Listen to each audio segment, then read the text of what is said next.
You're watching the award-winning GHS-TV, a nationally recognized student television station.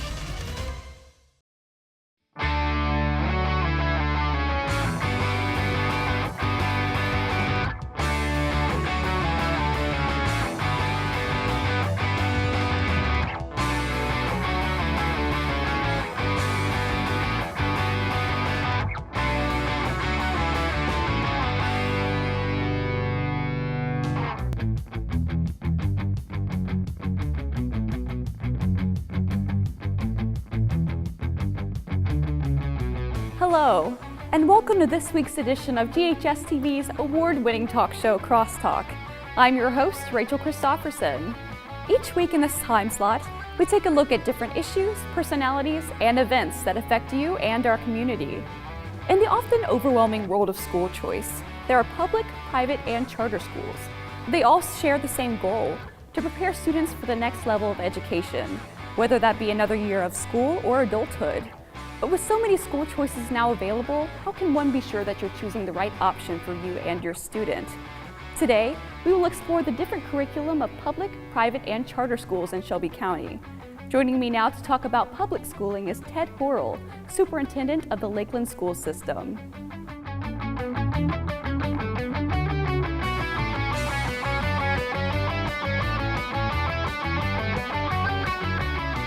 Dr. Horrell, thank you for taking the time to talk with us today. It's great to speak with you. Thank you. Well, the Lakeland School System is one of the smaller districts in Shelby County, but you are growing. What are some of the benefits to its size? Well, it really allows us to have a handle on what's going on in the schools and in the classrooms. When we started, we actually only had one school. So as superintendent, I was able to work very, very closely with the school principal, with the staff.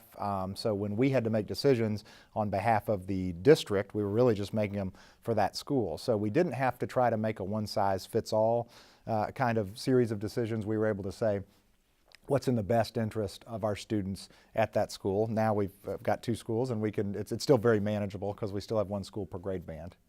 Are there any disadvantages to being such a small district? You know, in terms of, we have a very small central office staff, so we all wear many, many hats, myself included. I'm over operations and, over public relations, and a lot of districts would have people in those positions, and really that's everybody. Everybody, even the people in the school, have to be in charge of a lot of different areas, so sometimes that stretches the people thin, but we really like it because, again, we're able to give that kind of individual attention to issues. Well, we are in Lakeland Middle Preparatory School, which opened in 2017, and that same year it won the Tennessee School Boards Association School of the Year Award. How is Lakeland Middle able to gain this title so quickly? Well, that award is actually for the building and design and construction, so that award really doesn't consider what goes on in the building. We obviously think what goes on in the building is just as great as the building design and construction itself, but they give that award to the building that has the best design, that's built kind of with the best budget in terms of we were able to do this really, really efficiently and effectively, and the resources that the building provides for the students. Well, how do you ensure equal education opportunities for each student? You really just have to know what's going on. We meet weekly with our principals and we meet regularly with our instructional staff, and we try to get feedback. We find out. We go into the classrooms. That's another advantage of being so small. In the last week, I've been able to be in just about every classroom in the district, and with my own eyes kind of see what type of learning is going on, what type of teaching is going on, and if something's not up to the standard where we think it needs to be, then we try to give those teachers the support that they need to make sure every student can learn. Well, how does the fact that Lakeland Schools is a public district affect the curriculum? Well, our curriculum is, in terms of the standards, they are defined by the state. So we have a state Department of Education, we have a Commissioner of Education, just got a new one. In fact, we have a state Board of Education. So they determine some of the broad parameters, but again, one of the things we like about being small and being a community school system is we can tailor the specifics of the instruction to the individual student. So they're really just guideposts more than anything. Well, your school district had to start somewhere. Can you talk about the history of the district? Yes, the school board was established. Actually, it took 2 votes to establish the school board, but it was established in 2013. And I was selected as the superintendent in December of 2013 and started in January of 2014. And then we had 6 months, basically, all 6 of the municipal districts did, to put everything in place that would make us no longer part of Shelby County Schools, but would make us our independent school system. So it's been about 5 years since that, and we've added a new school and new faculty and new programs and everything. So it's been really exciting. Well, were there any hardships in developing the Lakeland school system? You know, the main issue really was time. We just didn't have a lot of time to get things in place, and no one had started a new school system in Tennessee in over 40 years. So there wasn't a roadmap. There weren't people around that you could ask, what are some of the things we need to make sure that we do to be ready? Luckily, we had a lot of good help, a lot of community partners, and really all the superintendents that were starting these systems leaned on each other and said, hey, have you made sure you took care of your trash collection, or have you made sure you set this up with MLGW? So part of it was just the time constraints, and then not being 100% sure, are we missing anything? As it turns out, we were able to make a pretty smooth transition. Well, running a school district isn't cheap. Where does most of the funding from the Lakeland school system come from? Well, we have our primary sources of income are from the state of Tennessee through what's called the BEP, and that's the Basic Education Program. So we're funded through state of Tennessee taxes, and then the other major source of funding is Shelby County taxes. So we get property taxes and sales taxes, and then we also get a much smaller portion from the city of Lakeland. And then when we have capital needs beyond how we're funded through Shelby County Schools, we have to go back to our city and ask for those funds. Well, what programs does the Lakeland school system offer to mentor its teachers and staff?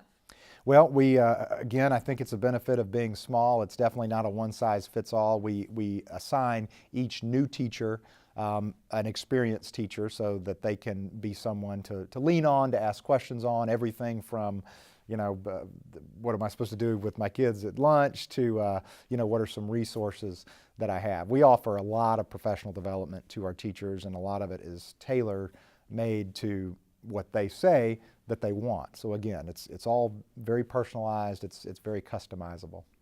Well, what tools does your school system offer to parents wanting to get involved with their students' education? We are really fortunate, and we've got just an incredible amount of parental support. Our PTA at the elementary school and our PTO at the middle school both welcome parents and try to figure out ways for them to get involved. We also have support organizations like booster clubs and a lot of parent involvement there. We have parents, every time I go into Lakeland Elementary, there are parents that are tutoring in the halls, maybe helping out with reading or spelling words or things like that. So we love it. It's one of the strengths of our system.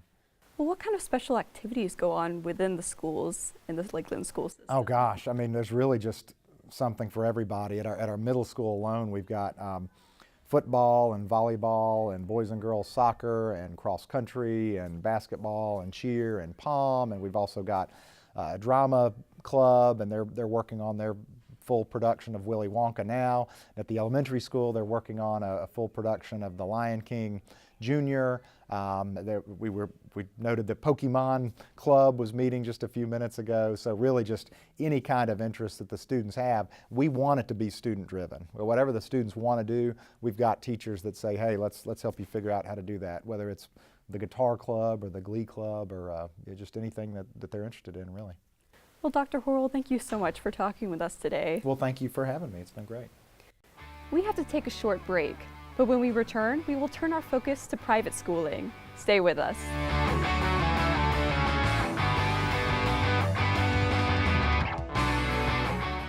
We're running a 24-hour broadcast television station like no other school has done. It is student run, it's student produced, it is student written, and it's student directed. Here's to another 35 more years. Students here get immersed in lots of different types of shows so that when they go out into the real world or to college, if this is what they want to pursue, they are so prepared. Those lessons have also affected me in the ways that I would never even imagine. It has shown me to be different and to, not settle for mediocrity. When you're producing a show, you want your show to be the best one it can be. You want it to be, a show to remember, a show that you want to look back on and say, I did that. Yes, I did do this. Did I believe that I could do this? No, but because of all the support that I gained, I know that I can actually get this done. I know that the skills I've learned here is something I'm never going to forget, and same with the experiences here. From all of us here at GHS-TV, have a great day. For more information about the Kappa program, visit ghskappa.com or call 755-7775. You're watching the award-winning GHS-TV, a nationally recognized student television station. Welcome back to Crosstalk. In our previous segment, we learned about the strengths of our public schools. Now let's move on to private schools. Please welcome Pete Sanders, headmaster of Memphis University School. Mr. Sanders, thank you for being with us today. Thank you, it's my pleasure. Well, many people know of MUS, but they may not know of its long history in the area. Can you give us a brief overview of its founding and growth? MUS was founded 125 years ago in 1893 and quickly established itself as the school for young men in Memphis. Sadly, in the 30s, it fell victim to the Great Depression. So from 1936 to 1955, it was shuttered, but had a magnificent rebirth in the 1950s. Many of the alumni from the school got together and remade the school, relaunched it at its present location in East Memphis. Well, you mentioned you are celebrating 125 years. Mm-hmm. What all activities do you have planned to celebrate this milestone? Well, we had a wonderful Founders Day celebration in the fall with a big cake. If you come to campus, you will see banners just about everywhere celebrating the 125 years. And our assemblies this year and our chapels on Friday, which are really assemblies. We've had guests come and talk about the school's history. We've also been focusing on alums coming to talk about their experience. So it's in the air, but we had our big kickoff celebration earlier this fall. Well, what are some of the benefits of a private school education? Okay. Well, let me say this, and we like to say independent school in our business. We're part of the National Association of Independent Schools, the Southern Association of Independent Schools, and the Tennessee Association of Independent Schools. But it's common to say private, but we say independent simply because we are free. We are totally funded on our own through tuition and endowment and annual giving. So we're totally independent of any state dictates on what should be taught or how it should be taught.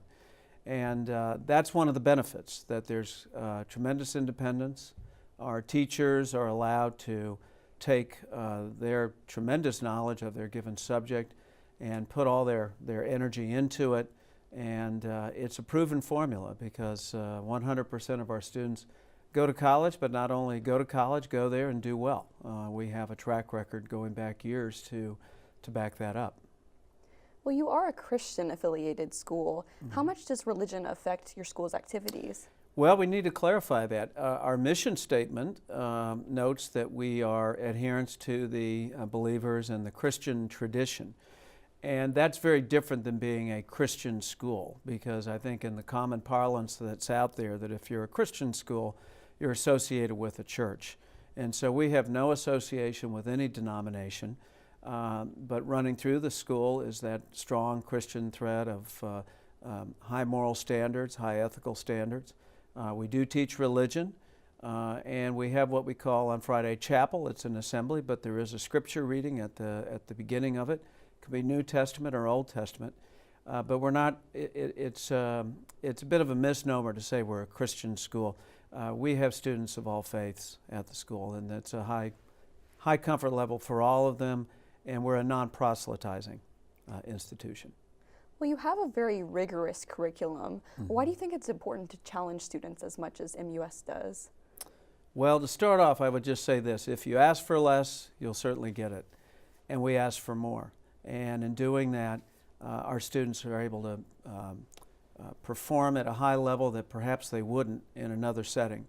And I just say that because it plays out day to day at the school. And just from my own experience, I went to a big public high school in Southern California, and most of my life I've been a public school boy, and my brother and sister went there, so I feel a strong connection to the public school sector. But I went for my last 3 years of school, I went to an all-boys school with an honor code and with a very demanding curriculum. And I found that it got the most out of me. It made me a better student. And also the ethos of the school, similar to MUS, made me a better person. Well, you did mention the honor code you follow at MUS. Can you talk about this and its implications? Well, it's one of the central pillars of the school, and that is that, yes, we want you to be bright, smart, good student, but we also want you to be a good citizen.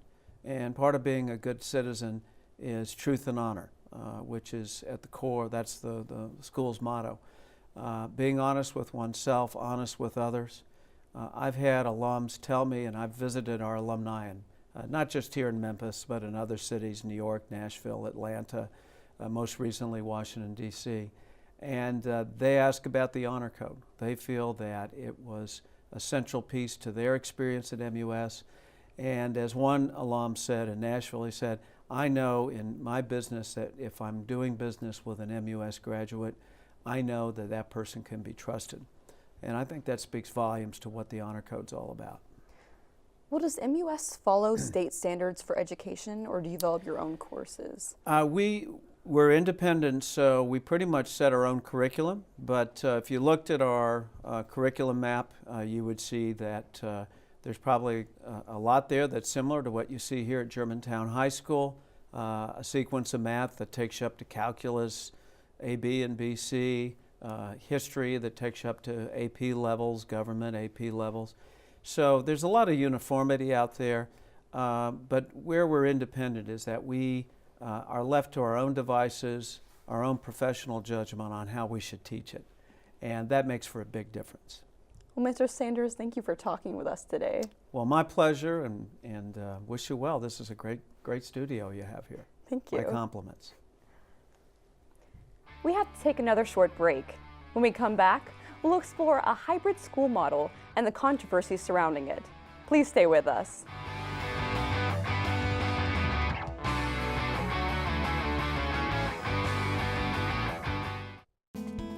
Art is really an expression of the self. If you look at a piece of art, you can see the artist within it. All just really depends on what I feel like doing at the time. I generally have different ideas every day. I really get excited when my students come up to me with unique ideas that I've not heard of. You can't let everybody tell you who you are or what your art is or how to be what you want to be. I really let the students go according to how they're progressing, and I try to give them as much as they're able to handle. Well, I like drawing a lot, and I like painting, and I like being able to improve my skill and show people my art. I try to get them to think creatively. I think that's one of the few things that we as teachers really need to try to push with our students. I can't sing. I can't act either, but I can do art, so that's why I chose art. For more information about the Kappa program, visit ghskappa.com or call 755-7775. You're watching the award-winning GHS-TV, a nationally recognized student television station. Welcome back to Crosstalk. I'm Rachel Christopherson. This week we are talking about the different educational opportunities in Shelby County. Although the charter schools concept has been around since the 70s, the school model really started gaining traction in the area over the last 10 years. The hybrid of public and private schools is alluring to some parents who want more individualized learning without the sticker price. Here now to talk about more charter schools is Felicia Allen, founder and head of Leadership Preparatory Charter School. Ms. Allen, thank you for joining us today. Thank you for having me. Well, I want to start off talking about how there is some controversy surrounding charter schools. Why is this? I think just whenever there's a change in something that has been going on for a very long time, so the notion of public education, there's bound to be some controversy and feelings about what is the right way and what is the wrong way to make a change. And so public charter schools are a new concept in general, relatively new, but they're public schools. And I think sometimes we forget to put public charter school in front of the word charter school. And that creates, I think, some controversy as well. Well, what are some of the benefits for a child that attends a charter school? So in general, charter schools are smaller.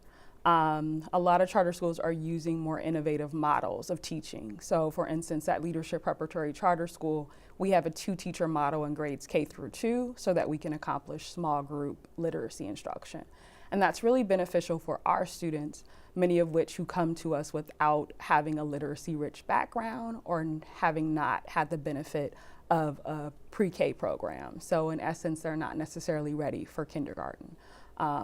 And many of our students that may transfer in from other schools are not necessarily on grade level. So that 2-teacher model allows us to do small group reading instruction, which is paramount to their growth. It's the foundation upon which all learning happens.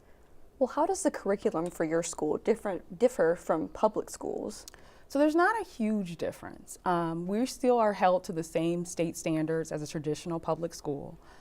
We still have to do more with less. So in terms of funding, we actually receive less funding than a traditional public school. So hence why we're nonprofits and we go out and we raise money.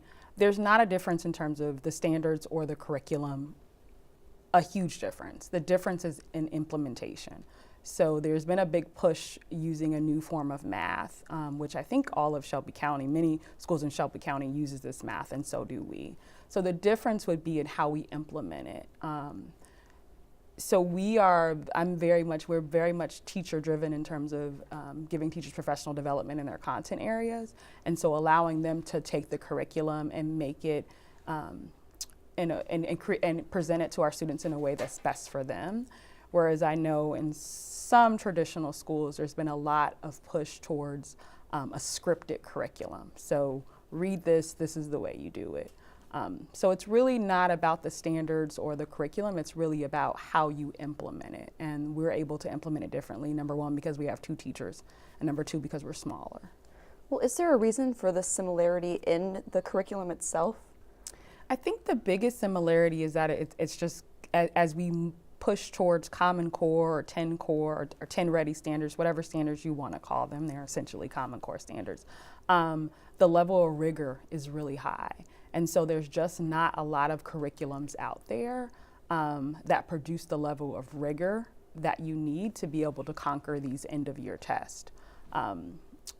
And quite frankly, in a lot of teacher education programs, I don't know if the rigor in terms of really being able to look at a standard, unpack it, create an objective that's rigorous enough to meet a lot of the demands of end-of-year tests is happening in a lot of teacher colleges. So the curriculum that is out there that's rigorous, you jump on it quickly and adapt it in a way that works for your scholars. Well, can you talk about some of the teacher education programming that you have at your school? So we are very big on teacher professional development. We know that teachers are the single greatest factor in moving our scholars ahead. They're the end and the beginning. And so we have a 3-week teacher professional development at the beginning of each school year. And so it's a week of really diving into who we are at Leadership Prep, the fact that we are very big on making sure our students are prepared with both the academic and the character foundation to excel in high school, graduate from college, and lead in their communities. So we have a week of that, and then we have 2 weeks of just really diving into the curriculum and really being able to understand what are the demands that we need to be able to provide to our students. And then every Wednesday, our students get out at 2 p.m. and our teachers participate in professional development for about an hour and a half every Wednesday, or it might be time to just dig into the data, see what your students are doing.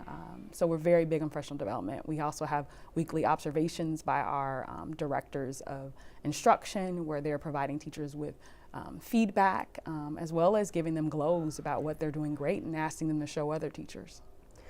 Well, moving on to the funding of your school, being a charter school, are you completely publicly funded, or is there any private money involved? We operate our we operate our school primarily on public funding. So we receive funding just like a traditional Shelby County school.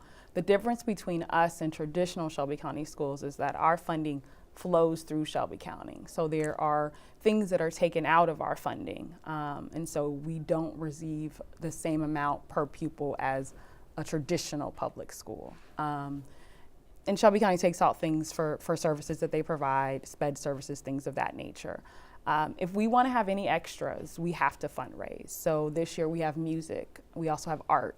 Had to make sure I went out and essentially tap danced for funders to get them to understand the importance of our students having both the academic piece but also the enrichment piece. So anything outside of the core instruction, we do have to fundraise for to be able to provide to our students. So I had to fundraise to buy all of our desks. We have a computer lab this year. Had to fundraise for that. So anything outside of core instruction is big fundraising. Well, what kind of reaction have you seen from the public in response to a charter school in their area? Yeah, so we've gotten only a great response. We are the first charter school really in our area. And so parents, when I was looking to found the school, I really went out into the community to connect with parents about what they wanted in a school, right? Because it wasn't just about the fact that I wanted to open a school, it was about what they wanted in a school. And so what I heard a lot of is, smaller classroom size, more connection with teachers, more structure, more discipline. And so that's what I tried to do when we founded Leadership Prep. So our parents love us, even when we have to have those tough conversations. I think they still love us and I think they still respect us. I think they know that we're partners in this work. Without them, we could not succeed.